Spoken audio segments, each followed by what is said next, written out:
দেবে কাছে পাঠাইয়া রঙ্গজ পাতনে হেমে ঘর কিনে পুজো শীতলা চরণে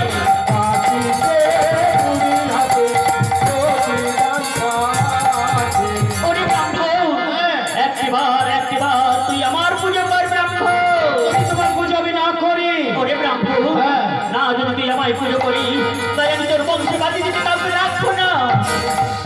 তোমার কথা যখন তুমি আমায় শোনাবে তখন তো আমার উচিত হবে তোমার পুজোটা যাতে করা যায়।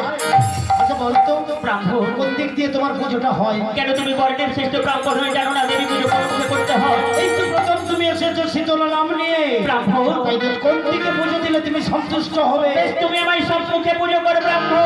বেশ, আমি তাই করবো।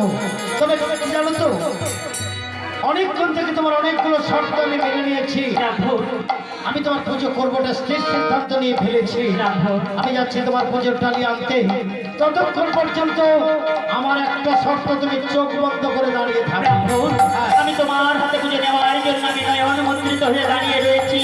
এসো ব্রাহ্মণ এসো, পুজোর দাবি নিয়ে এসে একবার নাম শীতলা বলে শীতলার চরণে তুমি পুজো করো। এদিকে নবরত্ন আমার মুখের দিকে তাকিয়ে আছে। বলো রে বিদ্যানি দেবা চস্পতি, ওই দেবী শীতলার পুজো যদি